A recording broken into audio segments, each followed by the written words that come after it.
everyone, and welcome to another episode of the Performance Cafe. And today we have an extra special coffee companion because it is Nikki Benfield, and she is currently the lead of brand marketing and communications across Africa for EY. Now, the reason why she is so special, besides being special in and of herself, is that, of course, Nikki and I worked together at VentureWeb. So for very many years, she was someone that I would often go to for advice or some ideas on how to take, the impossible forward.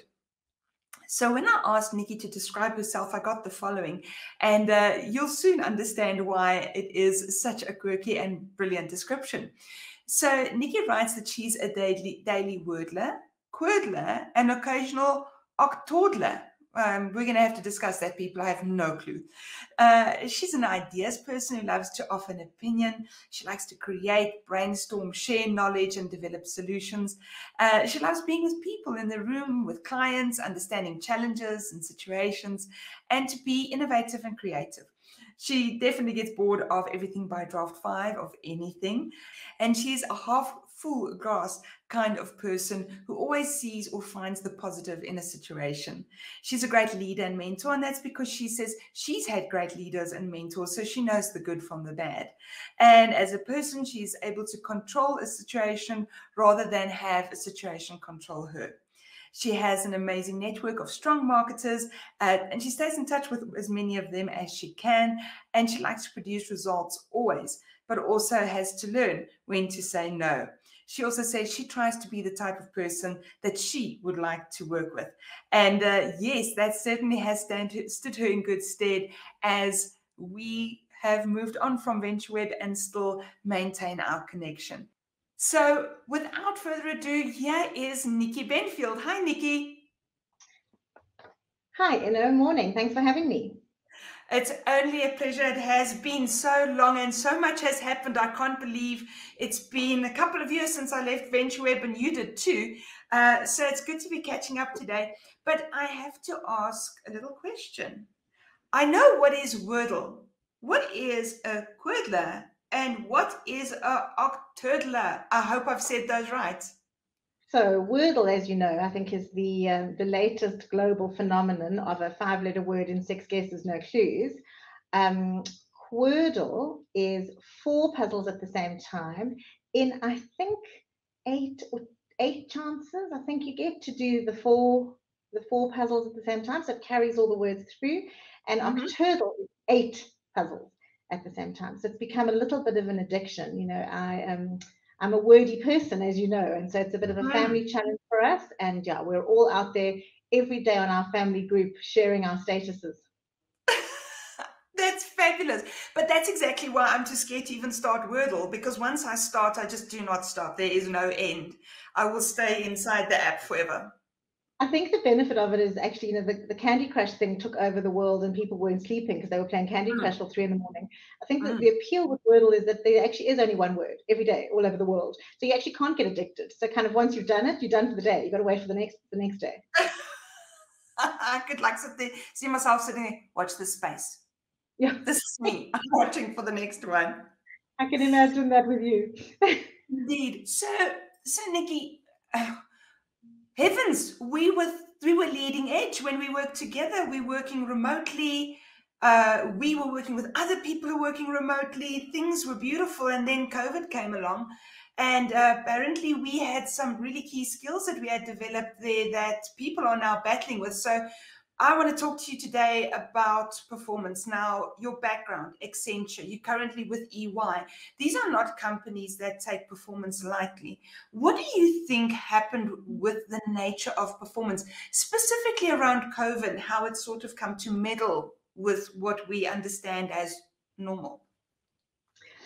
Sure. So, it's such an interesting question. And frankly, we could spend the whole hour probably discussing this. But, I think COVID, changed so many things, obviously, as we know. And I think it did change the way that we look at performance. I think in all organizations, if you think traditionally, people who were traditionally set on a presenteeism mindset have really had to rethink and shift their thinking and their focus onto output. I think for me with performance COVID, two words really jump out. For me, I think it's been agile. I think it's been Mm. flexible. And I think that managers all over have really had to adopt a flexible approach to goal setting, to development, supporting, ensuring that their employees remain engaged and remain productive. I think if you look at COVID and how many additional pressures that it brought to people, whether you were caring for an elderly family member, whether you were homeschooling, I was very grateful that I was not doing that, or just taking on more home tasks, than people had had, or in fact, recovering from COVID yourself. I think the old mindset of, or people who were strong performers were those who were present, those who worked the hardest, those who worked the Mm. longest. That just Mm. wasn't relevant anymore. Mm. And I think, employers who could shift to really provide quickly, that agile word, better environments for their people to be successful, the whole package, the whole experience. So, we look at you as a whole person. We don't just look at you as an employee, because we understand that you're dealing with, more than you've dealt with before necessarily. So I'm actually, stealing this from my talent colleagues who talk about this a lot here.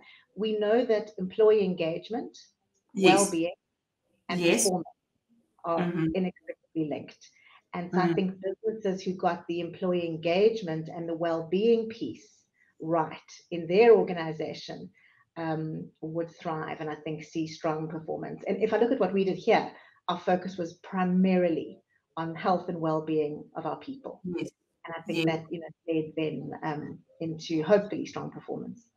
And I've taken a lot of notes while we were talking, and if I can just skip ahead to another question that we had spoken about, that's exactly what you said. I asked you, why do you think EY came through this the way as strong as it did? And there again, you were speaking about that agility, right? And innovation. Look, What I would be think an organization like EY always has the benefit of big, so we were already, 2/3 of our workforce are client facing. So 2/3 of our workforce are very used to, probably more actually, I don't know the figures, are used to working at clients. So they were Mm. already enabled to work remotely. As you said in the beginning, you and I have always worked remotely with global teams, things like that. And so those workforces were able to be very quickly, and in fact, what happened with the pandemic here is we were almost going to run a trial period. So we were almost going to do like a practice of what it would be like to be fully remote. And then by the time the pandemic, just happened so quickly, our practice day was kind of almost in the real day. Oh, But we were ready. We were fine. We'd had a number of work streams focusing on this. And so I think, large organizations who have the ability to be agile and nimble were fine. And small mm. organizations were fine because it was easier. I think it was in those large organizations where perhaps things are more cumbersome, and the employees are not maybe used to that. And also remember, this is professional services. It's very different from people who are making widgets and have Yes. to be on the factory floor and that's very different. That's Mm. not. I don't profess to have any knowledge in that space at all. Mm. And so that's the challenge. But I think, focusing on people always Mm. was very key. And I think as a result, we are able to now come out the other side of it, and adapt or adopt, better word, hybrid working optimally as well. So I must tell you, the biggest place where I've seen this is in your email signature. And I mean, I don't think that anyone actually reads email signatures. I know we like putting them there, but I mean, really, except for your name and whether you shorten your name or not and your cell phone number, I don't know if people actually look at it. But what I really love is, and I'm sorry, I'm looking down because I'm actually reading it verbatim. At the end of your signature, it says, EY supports flexible working across all time zones, enabling me to work at a time which suits my daily schedule. There's no expectation to you to respond outside of your own normal working hours. I just think that is the most human sentence I've written an email in a really long time. I mean, isn't it funny? The one thing I think, again, that we've really learned is kind of, it's about the little things. Like that is, because I think people do feel pressure, when I talk about that presenteeism mindset, people are sending, I mean, I send emails at all times of the day, I always have, because I've always worked around life, so I could be sending emails at 10 in the evening, I could be sending emails at 6 in the morning. I don't want to put pressure on anybody else to respond to that, so, but I think having the license to adopt that the other thing actually that we've taken even one step further, and we're busy rolling out at the moment, which I love, we've all become so Teams crazy, and are you available? Are you not available? Where are you?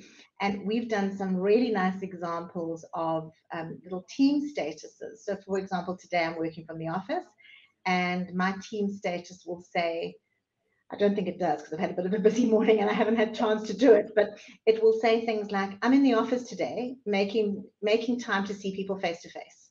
Yes. If you want to chat to me, I'm in X room. Otherwise, I'll respond to your message when I'm back at my computer later this evening. So it's kind of like you've got the license to say, don't send me 15 Teams messages. I'm taking advantage of being in the office and having that face-to-face collaboration. And isn't that just lovely? Because it does open up this whole concept. And sorry, yeah, you and I already off the questions we prepared already, which I suppose we could expect just about. But here we're already at that point where social connection is part of work. So we talk about this thing called social capital. And actually, when you and I were talking the other day, we were talking about preparing for the recovery of, how we're looking back. And I think the reality is everybody can be very productive at home or remotely, wherever you're working, you can be very productive, but it builds productivity that is one-dimensional. Yes. And it doesn't build those social connections. I will tell you, I find my in-office days still exhausting because it's just a different kind of energy. But, I thrive off people. And so I love the opportunity to be in person. Also, I think that the nature of the role, we ideate a lot, we brainstorm a lot. The value, we just, as a team, when we sit together, we just kind of say, geez, this would take 5 emails. And there we are, all brainstorming, everybody's picking up ideas, putting in input, super valuable. So yeah, I think the social aspect of it is just so significant. But I think the interesting thing that I want to highlight here is that there's no place on a timesheet for social interaction. So I think very often we had this thing previously. I certainly think definitely not at VentureWeb, but in more formal organizations where social interaction doesn't fit on a timesheet, you don't get paid for it, so don't do it. Where's your billing? So I think, again, I like to think you'd probably need to canvass my team on this and see whether they agree. I like to think I've always been an output-based person. I think, like I always say to the team, I don't care when you do your time. I don't care. I'm not checking. I'm not looking. I don't care but if your deliverables are not done or your deadlines are not met, then we're going to have a discussion. So, charge your 8 hours and wherever, and you may do yours from 6 till 2, and then you may go and socialize or whatever it is, and I think it is about, I always think, with a lot of this kind of stuff, as we are transitioning to this, what we call hybrid way of work, I think a lot of it is about being intentional. So none of this happens by accident. Even so, we have this concept that we're calling it EY flex your day your way. So make your day work for you. And I was saying to you actually when we started this call that today I'm doing a shoot at one of the studios. So that even goes as far as like how you dress for your day. So if you're going to be in a client-facing session where your client is going to be wearing a suit or whatever, then you need to follow that. If you're going to be in the office where you might be mostly in internal meetings, we're a professional organization, so we don't want people coming in their beach dress and their flip-flops. But other than that, it's basically about making your day work for you. All of that requires being very intentional, great planning, and great communication. So I've started, for example, on a Sunday evening, I'll look at my diary and go, okay, guys, to my team, I'll be in the office these days. So if anybody's wanting an in-person session with me, these are the days that I'm going to be in the office. And it is about looking, and we're all learning. We don't have this right yet, let me tell you. It makes it sound like I've got all the answers. I promise you I don't. Because then what may happen is then my stakeholders may say, oh, but we've got a meeting on a different day. And so how does that work? And so it is very much about being intentional and just communicating, these kind of boundaries that work for all of us. Because flexing your day your way works very differently to me, who has no children at home, no school lifts to do, no elderly people to take care of, versus one of my team who may have, juniors to fetch at nursery school, and when schools are on holiday, how do they manage that? And this, at the end of the day, this is still work. So we do still have deliverables. It's not a holiday camp, so it is that balance of making sure that output and deliverables are done, but really understanding, people need a balanced life. You've read lots on the Great Resignation debate. There's lots, you can read anything about the Great Resignation debate. And so important for businesses to just create like this optimal environment for their people. Because otherwise people are going to just say, well, what's in it for me? Yes. So how do we, if you and I were sitting and we were coaching a manager now, someone who works in an environment that's very task focused, that's very bums on seats focused, as we would say, come in at 8, I expect to see you, actually stand at the door and make sure everyone arrives on time, leave on 5, do everything exactly as I say. How do we help them shift that paradigm to being outcomes focused? Sure. Do we still have managers who stand at turnstiles and check people? I'm not sure. I'm sure they don't have very big teams if they do. So I think, for me, this really is a style thing. I don't think there's any point in saying, I think a remote team or a flexible team or any of you need a high trust environment. There would be little point in me saying to my team, I trust you to do what you want. And then I'm checking to see if they're online at 8 in the morning, and I'm checking to see if they're done. Do I know if they're watching television all day? No, I don't. I have to have a high trust. And maybe that'll backfire sometimes, I'm not sure. But I think as managers, you have to live those behaviors. So you can't say to your team, be flexible, but at 8 o'clock, where are you? Or at 5 o'clock, oh, you're not home. Now, having said that, sometimes you can get killed in the rush if you stand at the turnstile at 3 o'clock. Yes. Because people have got kids to fetch and that sort of thing. So, as long as that's not the end of their work day, and at 3 o'clock everyone's going home and we're done for the day, unless obviously, So for me, it's really about give and take. But I think as managers, it is about really living those behaviors yourself and demonstrating that. Kind of a tone from the top thing, and that's what works well here. Our senior execs, our CEO, they live this stuff. And so, I might have a conversation where I'll say, oh, didn't need me to come in. No, not at all. We'll manage it this way. And so it's very much about living that, walking the talk, showing it. And then people think, oh, okay, well, they do trust me. And so then it starts to build a culture of trust.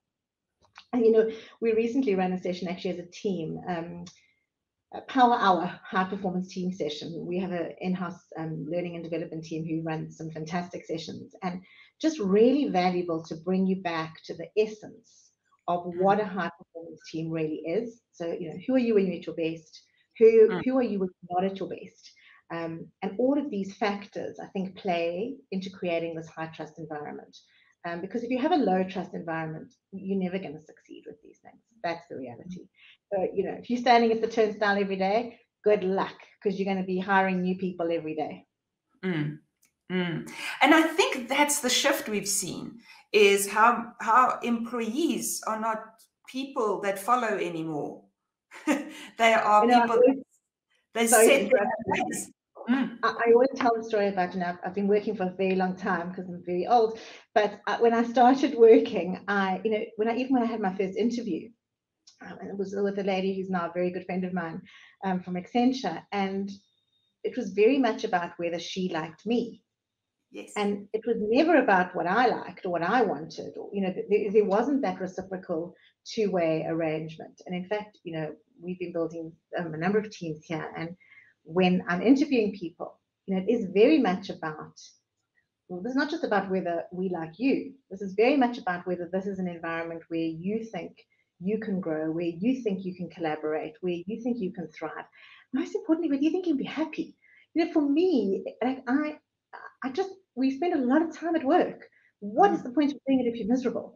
I don't want miserable people in my team at all. I want everyone to just, be happy to show up, be their best selves, step forward, be curious, all those good things. We spend too much time here to be miserable. Yes, indeed. And then we take miserable home, because you're not going to sit in it for 8 hours and then go home and then just shake it off, right?